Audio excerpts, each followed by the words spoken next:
remarkable agreement which will protect the long-term health of our economy and avert a default on our nation's debt and allow us to set a foundation for economic expansion. What we've done is send a message to Americans from every one of our 50 states, but in addition to that, to the citizens of every country in the world, that the United States lives up to its obligations. Now Congress must return to its most important job, fostering economic growth and protecting middle-class families. I appreciate through all this the steady hand of President Obama who helped guide us to this conclusion. I'm optimistic that the spirit of compromise that has taken root in the Senate over the last 2 days will endure. I do know this. Senator McConnell and I have sat in very, very serious discussions the last few days. We're going to do everything we can to change the atmosphere in the Senate and accomplish things that need to be done for our country. Madam President. The Republican leader. This has been a long, challenging few weeks for Congress and for the country. It's my hope that today we can put some of those most urgent issues behind us. After yesterday's events, the Majority Leader and I began a series of conversations about a way to get the government reopened and to prevent default. I'm confident we'll be able to do both those things later today. Crucially, I'm also confident that we'll be able to announce that we're protecting the government spending reductions that both parties agreed to under the Budget Control Act and that the President signed into law. That's been a top priority for me and for my colleagues on the Republican side of the aisle throughout this debate, and it's been worth the effort. Some have suggested that we break that promise as part of this agreement. Some have said Washington needs to spend more, that we need to raise taxes, that we need to just tax our way to prosperity and balance. But what the BCA showed is that Washington actually can cut spending. And because of this law, that's just what we've done. For the first time since the Korean War,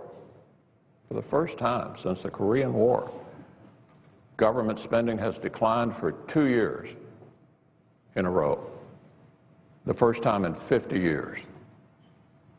And we're not going back on this agreement. There's a lot more we need to do to get our nation's fiscal house in order. Hopefully, once we've gotten past the drama of the moment, we can get to work on it.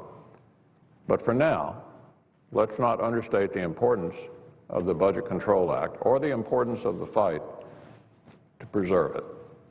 This legislation is the largest spending reduction bill of the last quarter century and the largest deficit reduction bill since 1981 that didn't include a tax hike. Preserving this law is critically important to the future of our country. Throughout this debate, the public has rightly focused on Obamacare, for good reason. This law is ravaging our economy, killing jobs, driving up premiums, and driving people off the health care plans they have and like in droves. Its disastrous rollout is a sign of even worse things to come. And the refusal to delay it reflects a kind of stubborn ideological obsession that will do untold damage to our country. And Republicans remain determined to repeal this terrible law. But for today, the relief we hope for is to reopen the government, avoid default, and protect the historic cuts we achieved under the Budget Control Act. This is far less than many of us had hoped for, frankly, but it's far better than what some had sought. Now it's time for Republicans to unite behind other crucial goals. Madam President, I yield the floor. Senate leaders a short time after they gavelled in this afternoon. I would ask consent that the quorum call be dispensed with. Without objection. Mr. President, we're obviously pleased that our Senate leaders, Senator McConnell and Senator Reid, have negotiated a bipartisan way to end this crisis. This agreement will open government, will allow us to honor our bills and sets up a mechanism using the regular order of the United States Senate to resolve the budget impasse, to hopefully negotiate a budget for this country. The good news that in passing this compromise agreement, we will end this self-inflicted harm on our country that's been caused by the government shutdown and the threatened failure for us to honor the obligations of this country. Mr. President, make no mistake about it. We have harmed our country. The shutdown that started on October 1st has hurt America's economy. The threatened default on our obligations has hurt America's creditworthiness reputation. Consumer confidence has been damaged. Consumer confidence is whether people are willing to go out and buy things or travel or go to restaurants. And as a result of the uncertainty caused by this self-inflicted crisis, consumer confidence has fallen dramatically. And that has an impact on so many businesses in our community, so many businesses. Many small businesses have been hurt very, very badly. This morning I joined Senator Boxer in bringing some small business owners here to demonstrate the harm that was done. I had an operator of the Blackwater Pedal and Paddle Adventure, which is located on the eastern shore of Maryland, near Blackwater National Wildlife Refuge. That refuge, as you know, is closed. And this company, which has two locations, one is in the very historic part of our state where Harriet Tubman conducted her Underground Railroad, which is right next to Blackwater Wildlife Refuge. So it's a place where people want to go. But they want to go into the refuge for many reasons. Some get permits to hunt, some fish, some bird watch, some ride bikes, some like to look at the eagles, which we have incredible display there. But the fact that Blackwater was closed meant that this company, small business owner, lost a lot of revenue. And she related exactly how much money it was. She says on Saturdays I was doing about $1,500. Went down to about $150. Now, that's life and death for the small business owner.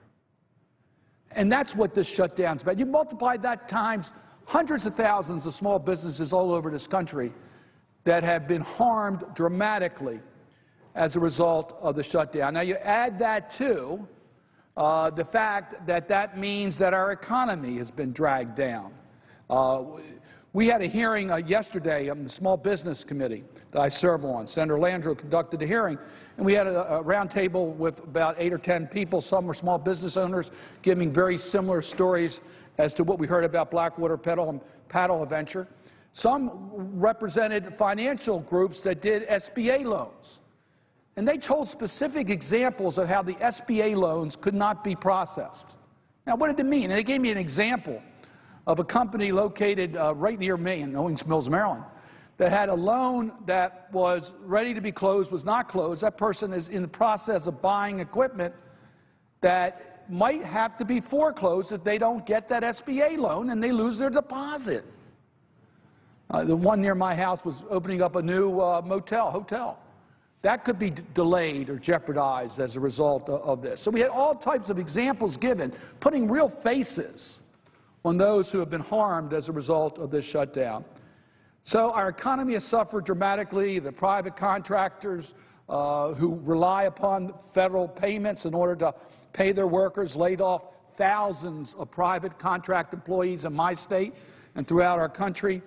Businesses had to lay off additional people. Major damage to our economy. And then I take this floor many times to talk about our federal workforce. I am honored to represent a large number of federal employees. It's about 10% of my workforce in the state of Maryland. Over 100,000 of these workers were put on furlough. They had to go through the anxiety of knowing whether they could pay their bills or not. We hurt American families. We hurt our economy. So what do we need to do? How do we move forward? Well, first and foremost, we've got to get this agreement to the President signed as quickly as possible. Every day hurts our economy. So, Mr. President, I hope we can figure out a way to get it done today and to the President today and signed today and get our economy back on track. But then we have to deal with the economic problems that we have. This agreement gives us a little breathing space. It sets up a way that we pay our bills, we keep government open, and we negotiate, but we're going to have to negotiate an agreement. What this country needs more than anything else is predictability. We can't keep leapfrogging from crisis to crisis. That's not governing. We've got to govern. The American people expect us to govern. They expect us to work out our problems. They don't want to hear that the House is under one party and the Senate's under another party and it's tough for us to work these things out. They expect us to get the job done. So they expect us to govern, and govern means we need to negotiate a budget that takes us more than just a couple months, that takes us through the end of the next fiscal year. That's what we need to do and puts us on a glide path for economic growth. Shutting down the federal government and teetering on the edge of default killed middle-class jobs, cost our nation billions of dollars, harmed our economic competitiveness, and severely damaged consumer confidence. We can't go through that again. It worries me. In 1990, we said we wouldn't go through this again, and we did. So we need to establish the right legacy, and that means starting now. Democrats and Republicans working together on a budget that makes sense for our country. We need to seize this opportunity to bring long-term stability and predictability to our economy. The world needs to know that America is open for business. Mr. President, one of the most damaging things I saw during the shutdown was an article, an editorial that appeared in the state newspaper in China that read, it was on October 13th, which read, "It's perhaps a good time for the befuddled world to start considering building a de-Americanized world." End quote.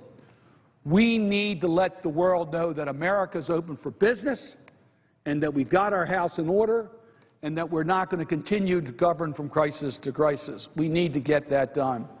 So what we really need to do is negotiate a budget that makes sense for this country.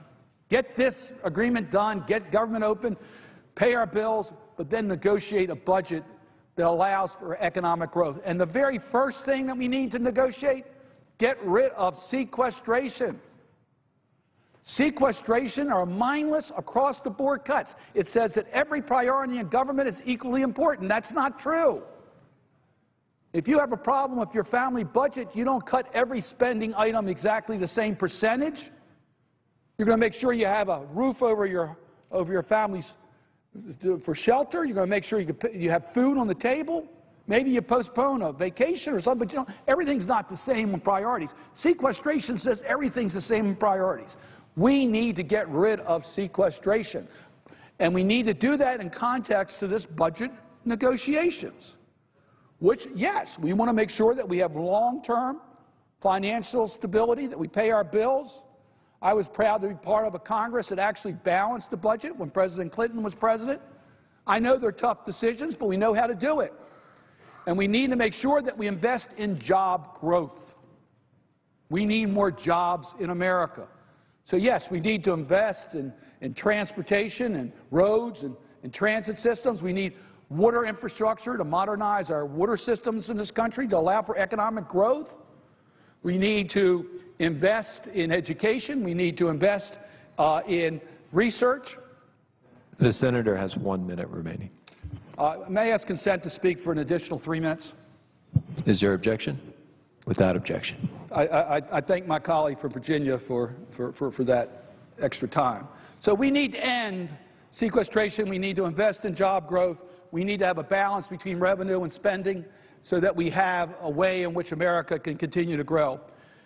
And we need to deal with our federal workforce. Shutting down the federal government was a punch in the gut to federal workers and contractors. Make no mistake about it.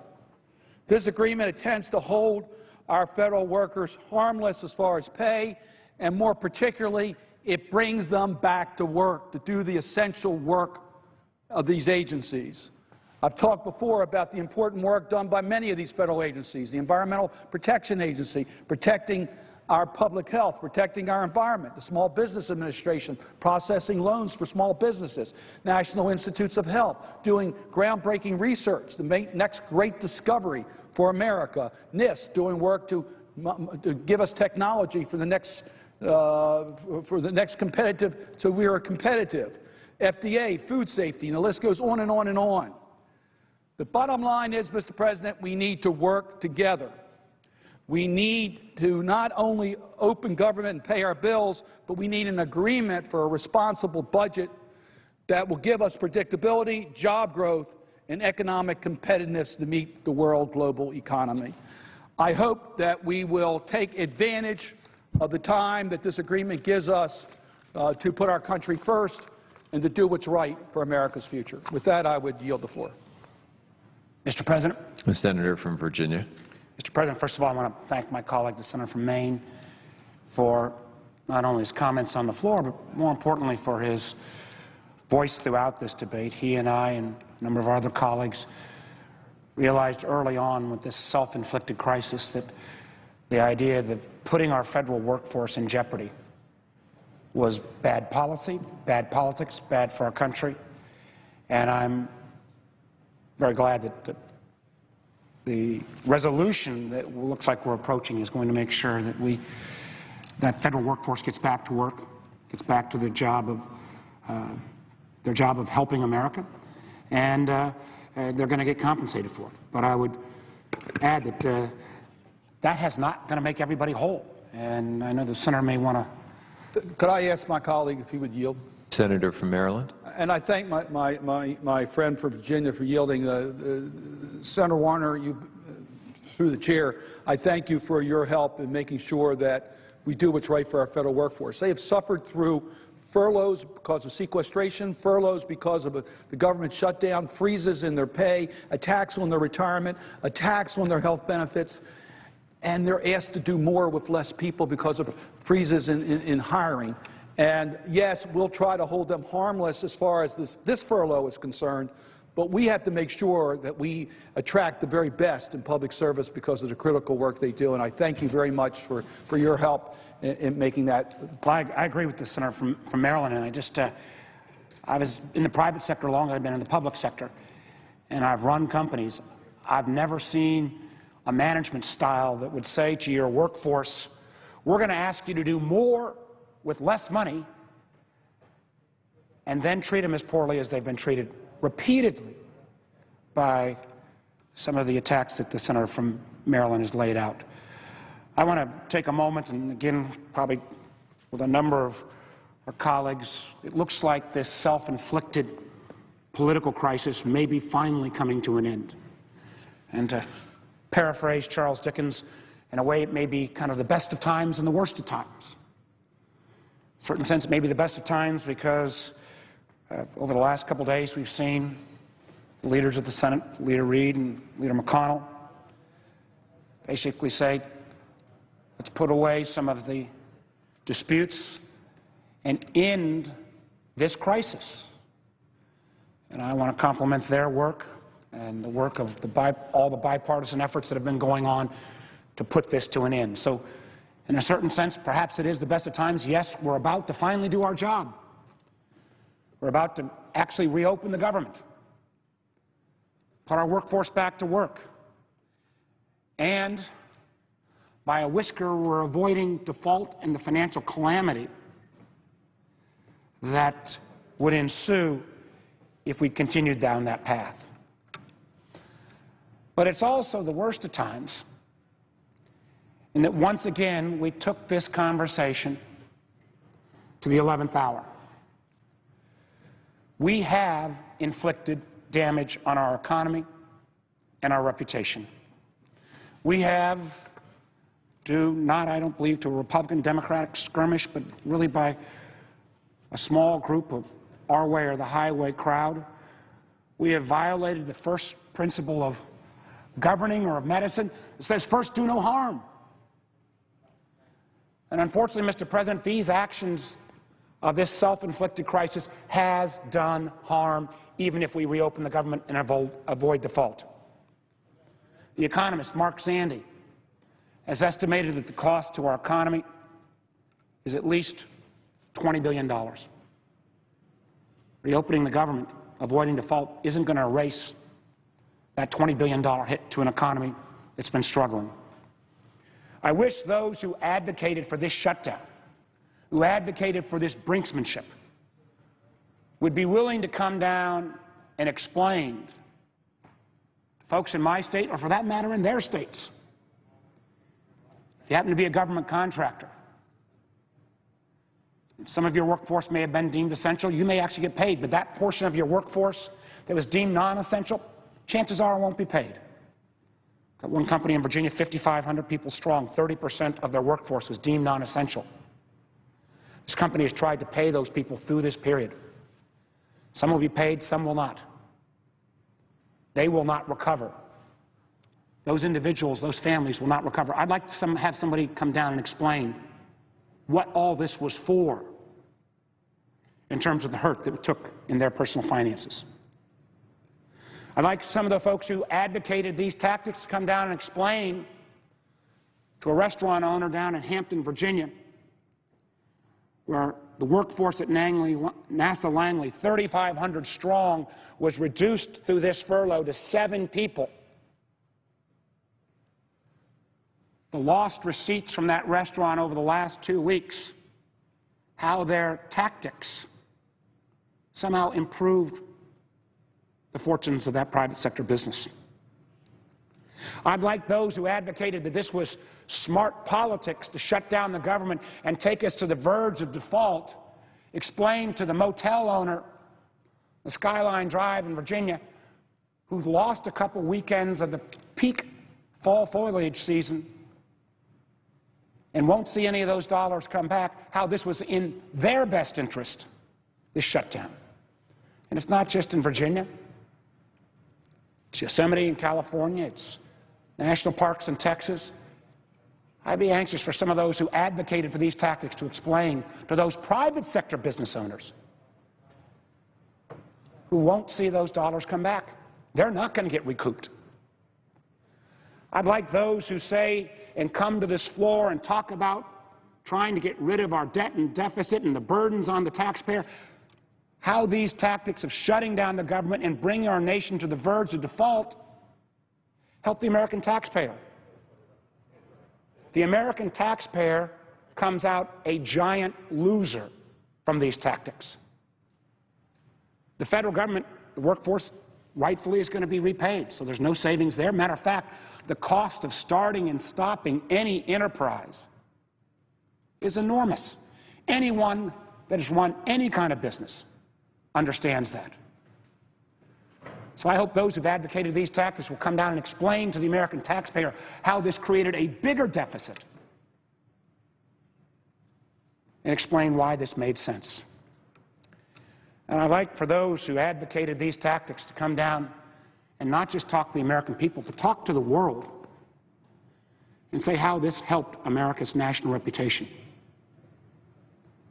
America has been ranked by the credit agencies as the most secure credit in the world. That's why when there's crises around the world, everyone, whenever there's a crisis, investors buy dollars. And candidly, gets into fairly sophisticated finance, that means everything in America that we do is a little bit cheaper because we were viewed, again, to paraphrase a company term, like the Rock.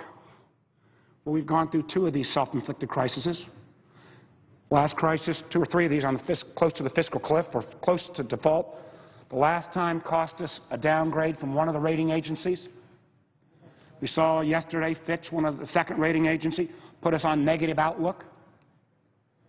As a former governor of the state of Virginia, where we kept our AAA bond rating, you don't get back your reputation overnight by simply saying, oops, never mind. We will be paying the price for these kind of tactics for months or maybe years to come. And I'd like those who advocated these tactics to come down and answer the kind of headlines we saw, whether in the Financial Times or the Wall Street Journal, or countries that may or may not be that friendly to us, the Chinas and Russias and others around the world, say, We need to move away from an American-centered economy around the world, a dollar-centered economy around the world. How this hit to our reputation was somehow in the best interest of our country.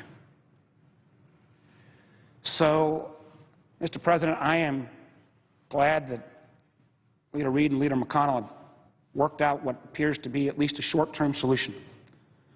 I'm glad of many of my colleagues on both sides of the aisle who've tried to find that common ground. It appears that we will reopen the government. It appears that we will avoid default and go into uncharted territory where we candidly don't really know how bad it could have been. But before we celebrate too much, let's recognize, if the reports are true, of what this avoidance of this catastrophe will mean. It means that we've got 90 days before the government runs out of money again. We've got 113 days until the debt ceiling might have to be raised again.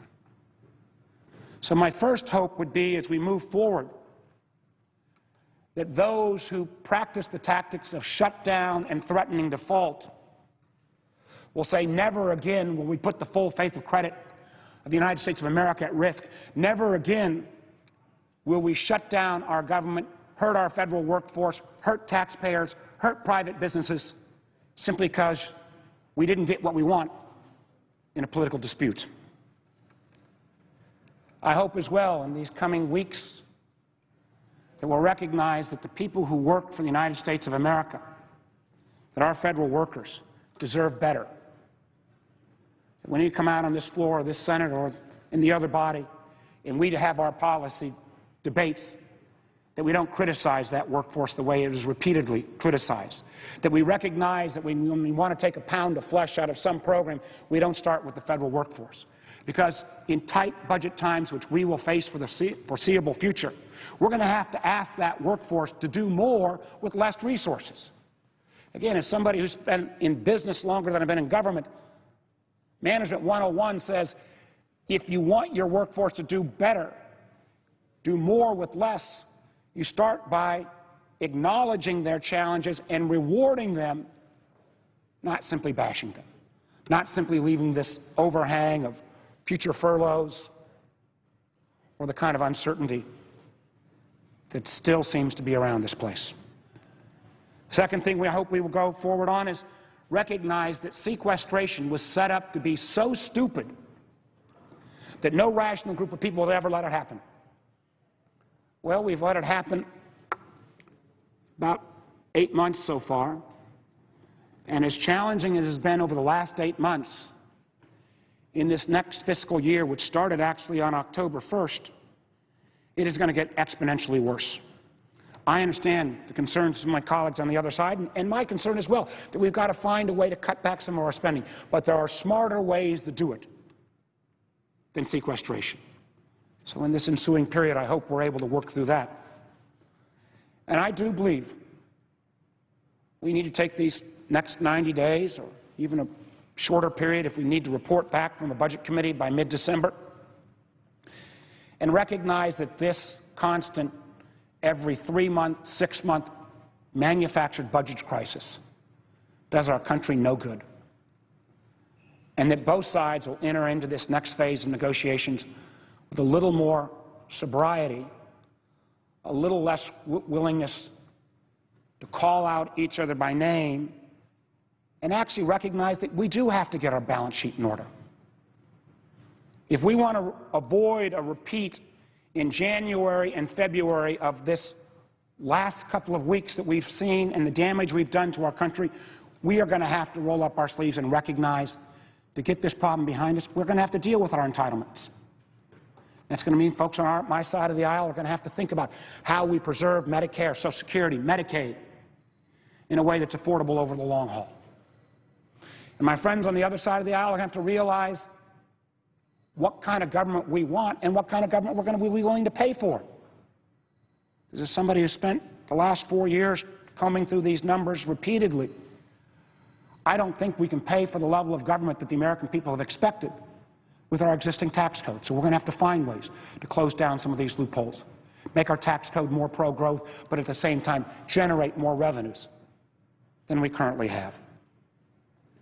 So I hope, Mr. President, as we come down, and again, it's never over till it's over, I've found in the Senate, my hope and prayer is that we will not do any more damage, that we'll put a halt to this hemorrhaging of $20 billion that we've already inflicted on our economy, that we'll say to that motel owner, we're not going to be willing to shut down a national park again comes January. We'll say to that restaurant worker that's outside a federal facility, hey, you're going to be able to predict that the federal government isn't going to be laid off willy-nilly. That we'll say to our federal workforce, we're going to ask you to do more with less, but we're going to support you in a way that we haven't done to date. That we'll say to the American taxpayer that we're not going to deepen the deficit by taking irrational actions like shutting down the government. And then we'll say to the world that once again you can count on the United States of America to pay its bills in an orderly and regular fashion, and never again we put the full faith and credit of the United States of America in jeopardy. I hope and pray, Mr. President, that we will take this period now and actually put a fix in place. The incremental amount of additional revenues needed to be raised, or the incremental amount of changes that need to be made to our entitlement programs, I've looked at, are relatively small and can be phased in over a period of a decade or more. I agree with the Senator from Maryland that we also have to invest. But I candidly think the best jobs program we could have for an economy that is anxious and ready to recover is to make sure that we in Washington don't create and manufacture another political crisis that puts that recovery in jeopardy. So, Mr. President, it is the best of times and the worst of times. I hope we will celebrate the fact that we've done our job and avoided this calamity. But let's make sure that we never do this again.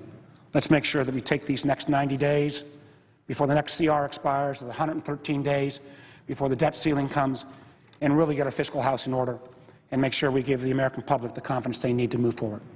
With that, Mr. President, I yield the floor and note the absence of a quorum. Clerk will call the roll.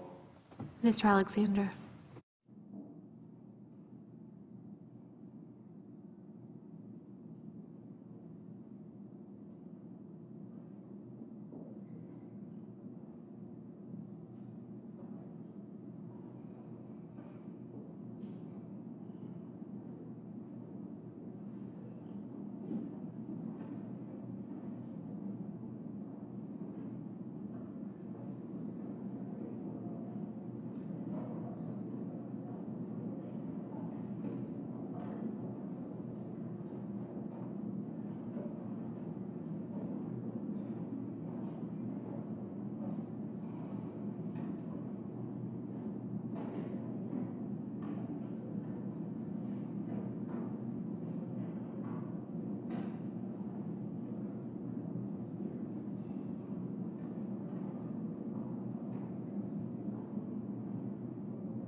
One of the key hurdles to getting a deal done earlier was Texas Republican Senator Ted Cruz. Here, relax. I'll give everyone time to set up.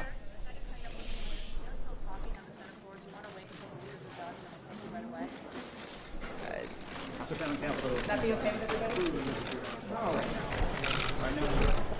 Good. Okay, never mind. All right, hold on. Let me wait till everyone is situated.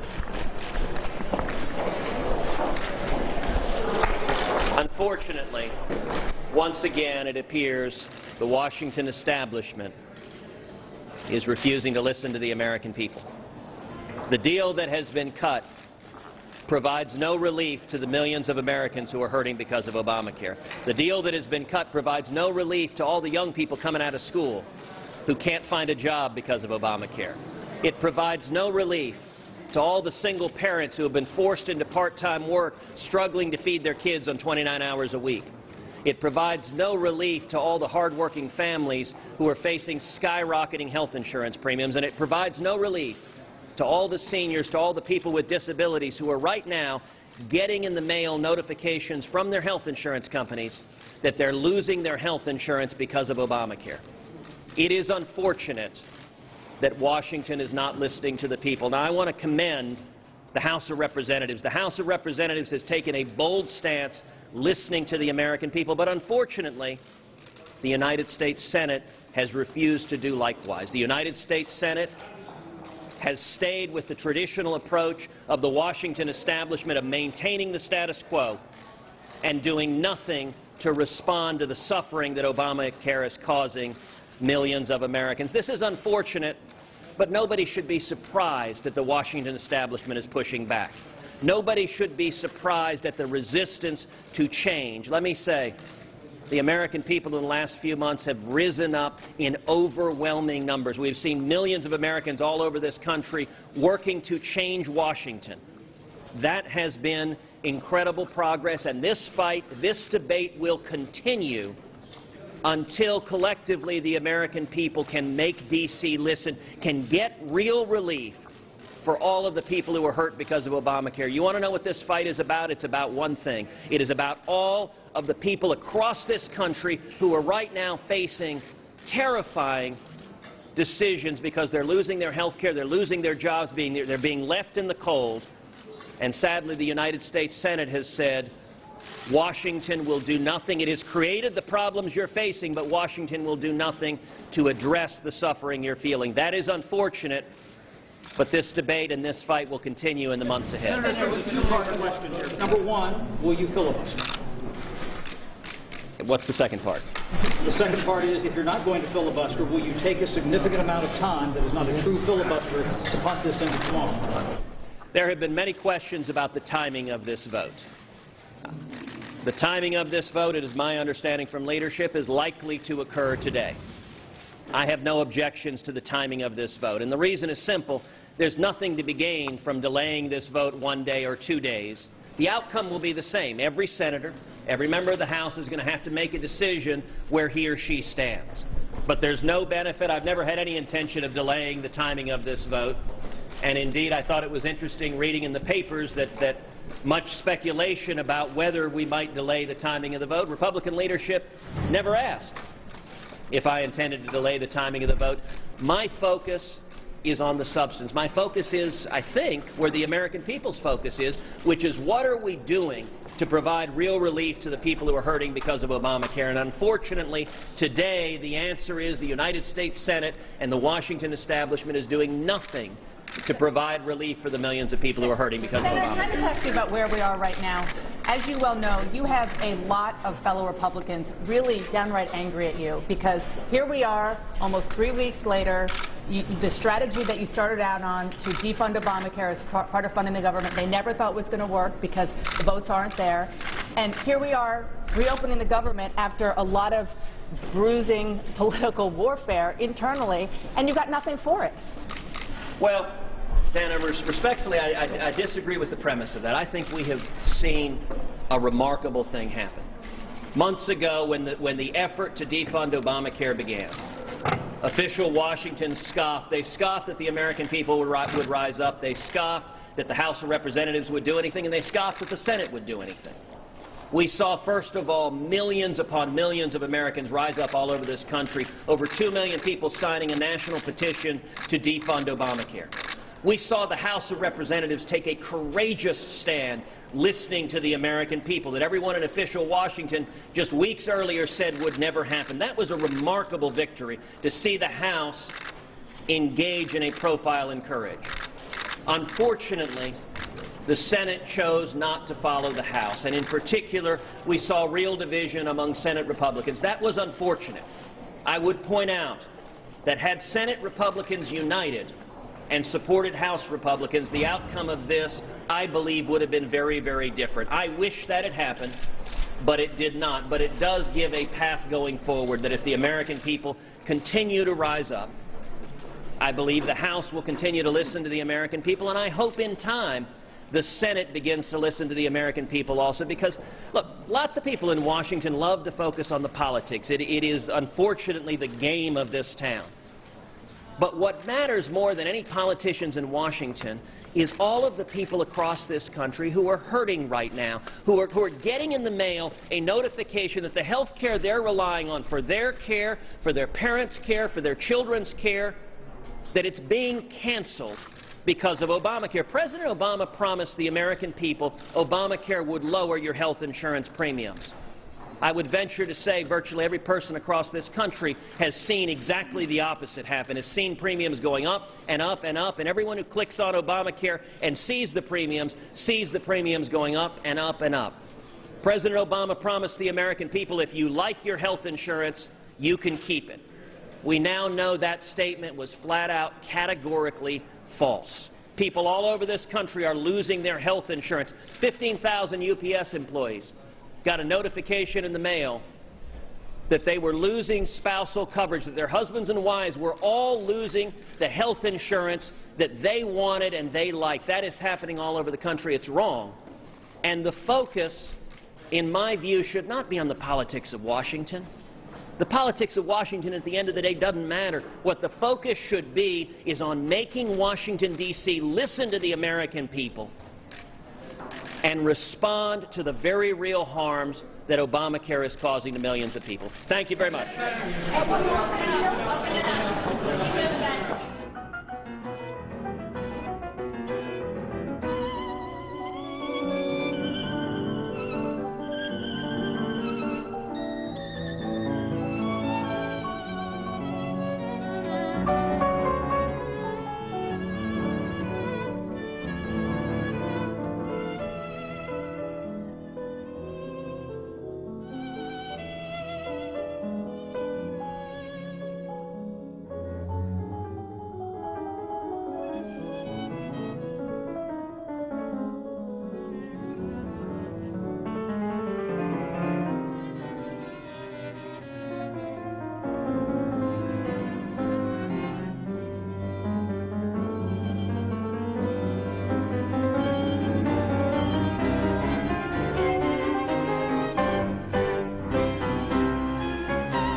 Waiting for further remarks from the Senate chamber this afternoon as negotiators continue putting the final touches on a bill to reopen government and address the possibility of government default. The latest has a Senate Democratic leadership aide saying the Senate will likely act first on the bipartisan agreement struck by Senator Reid and Senator McConnell, and the Senate will likely vote in the late afternoon, early evening, but exact timing remains unclear. What we are hearing is that under this framework, the government would be funded through January 15th. The debt ceiling would be raised until February 7th, and the Senate would take up a separate motion calling on House and Senate negotiators to reach agreement on a long-term deficit reduction plan. Further details when the deal comes to the floor later today. After votes here in the Senate, the House would likely begin debate immediately. We have more on the administration's reaction to the apparent deal from today's White House briefing. Here's spokesman Jay Carney.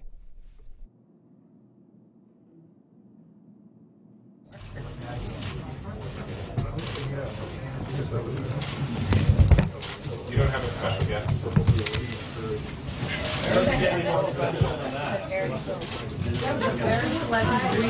Three deputies. This is pretty much the entirety of the press office staff today. It is a smile. Welcome, everyone. Thanks for being here, as ever. We can go right to questions because I have no announcements to make, although I'm sure I know what you're going to ask. Julie. All right, so can you please give us the White House reaction to the Senate deal that was struck today? The President believes that the bipartisan agreement announced by the leaders of the United States Senate will reopen the government and remove the threat of economic brinksmanship that has already harmed middle-class families. Mr. President, I rise to say a few words to applaud the Senate bipartisan leadership for the work ongoing on the negotiation to do what the American public wants us to do, to reopen our government, to affirm the fiscal soundness of the United States, and finally to begin a true dialogue, a budget conference to find a path forward for 2014. This is what America wants us to do. They want us to work together in the Senate, Democratic and Republican. They want us to work together, Senate and House. They want us to stop the foolish shutdown that has needlessly hurt individuals and communities and our economy and our prestige. Now is the time to do that and to then begin repair work ahead. The deal that has been worked on by Senators Reid and McConnell and others is a bipartisan deal. And, Mr. President, as you know, that's necessary. The American public has provided a divided Congress, one House with a Democratic majority, one House with a Republican majority. If we were to get over this short-term hump, and indeed if we're to get over the next hump through a budget negotiation, it's not going to be just one side dictating the terms. And so those who thought they could shut government down and dictate terms were wrong. Those who thought they could threaten default on the debt and dictate terms were wrong. When the American public has put one party in control of each House, the only way to find an agreement and come forward is for people to listen to each other and find compromise. And so, again, we're not there yet. We hope we'll be voting later in the day, but I think it is appropriate to say that we appreciate the leadership of Senator Reid and Senator McConnell in finding in a very challenging time this path forward to do what's right for the country. We encourage those efforts and look forward to being on the floor later today to have a vote and to send that appropriate signal that the United States again is open, our government open, this wonderful nation, and that our full faith and credit stands unblemished. If we do that today, though, Mr. President, you know that the real work in some ways now begins, because this could have been avoided, this whole exercise in brinksmanship could have been avoided if Congress had in March done what we in the Senate had been asking and started a budget conference. You know, I've spoken about this many times on the floor, probably with a little bit of extra passion because I serve on the Budget Committee. But this has been the education of a naive freshman senator to be on a Budget Committee and to work with others to pass a budget at 5 a.m. in the morning on the 23rd of March and to believe sort of Government 101 would next say that you would then take a Senate budget and take a House budget that indeed were very different documents and put them immediately into a conference where we could find compromise and move forward. That is what is contemplated by the 1974 Budget Act under which Congress operates. But the thing that was odd is after we did all that work to pass the budget, again and again and again, an effort to begin a budget conference was blocked. And that was surprising, and we wouldn't be in a shutdown if we had done it in March, but nevertheless, here we are at a place where we're going to fix the brinksmanship and then engage in that kind of dialogue between the House and Senate going forward. And again, if there is to be a deal, and budget deals have proven to be elusive in this body in recent years, if there is to be a deal, make no mistake, it's going to have to be a bipartisan deal. I feel very strongly about some things, but the deal will not be certainly to my liking in all particulars. The House may feel strongly about some things. They can't expect a deal that will be in all particulars to their liking. Divided government means we've got to listen to each other, we have to negotiate, we have to find common ground. That's what the American public has sent us to do. I just want to say one word, Mr. President, really in conclusion. I'm proud of the Senate budget. What a budget conference will be is essentially an opportunity for each House to put their best document on the table and say, this is a budget that will be good for America. And having worked with my colleagues on the Senate Budget Committee in January, February, and March, I'm proud of the budget that we passed. I've done a lot of budgets. I did many budgets as a city councilman and mayor in Richmond. I worked on budgets as the governor of Virginia. We won some awards in our state for our fiscal acumen. I think I know some things about budgets. And what I know about the Senate budget and believe very strongly is this: if that budget were to be put into place today without changing one comma, without changing one apostrophe, it would be good for the nation. The Senate budget that we passed, fully aware that there would be a conference, fully aware that there would be negotiation and compromise, nevertheless, the Senate budget that we passed, Mr. President, does a number of good things. It's a budget that is focused primarily upon economic growth, growing our economy, adding jobs. The best anti-deficit strategy is a growing economy, and in putting our budget together, we focused on things like infrastructure and educational investments that would help grow the economy. We focus on the protection of key services, recognizing that we have to deal with the expense items. Nevertheless, there are key services that Americans depend on, and we reject the across-the-board slash and burn of the sequester and instead find targeted ways where we can find savings but nevertheless protect key services. The budget expresses a willingness to reform the way we spend, to reform programs like Medicare where cost growth has been so significant, to reform defense spending in smart ways that will keep our nation safe. And also, yes, Mr. President, to reform tax policy, the tax expenditures. That's the polite way of saying loopholes, deductions, credits, exemptions, all those tax expenditures that turn our revenue collection system in kind of Swiss cheese. We need to do reforms on that as well. If we're going to reform on the spending side, we need to reform tax expenditures as well. And if we do those things, Mr. President, finally, what the Senate budget does is offers us a path forward to credibly reducing the deficit and replacing the foolish, non-strategic, across-the-board sequester cuts that have harmed Virginia and harmed the nation. That's not to say there won't be cuts, but if we're going to have cuts, they should be done with a strategic sense. Any CEO, any governor would say that cut should be strategic rather than across the board. So I'm very proud of that Senate budget, and I look forward to having an intense dialogue between Senate and House members where we put the two budgets on the table, where finally a conference can begin, where the American public can see the different choices that the House and Senate make and be educated thereby about the choices. I feel like if we sit in a conference and we have the two budgets on the table, folks will see the many virtues of the Senate approach.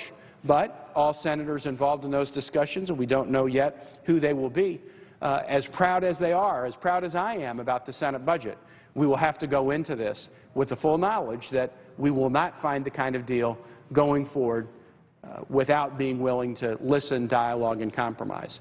And I'll just conclude and say this. You know, it seems like compromise is sort of a dirty word these days. And yet we have to reflect back upon the fact that our very form of government depends upon it. The three branches, the checks and balances between the branches, assume a degree of dialogue and compromise. The legislative branch itself, with two houses, it would have been easier with one. But with two houses, and on matters such as these, the need to get bills and legislation and budgets through both houses require compromise. So I'm glad we're finally entering that stage of a true budget conference and opportunity to dialogue and compromise that we should have entered last spring.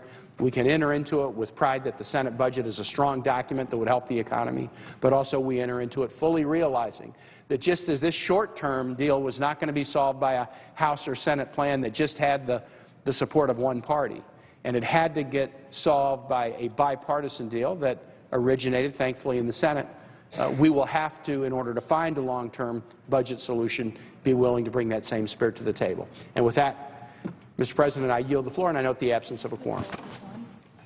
Clerk will call the roll. I will withhold. The senator from Virginia.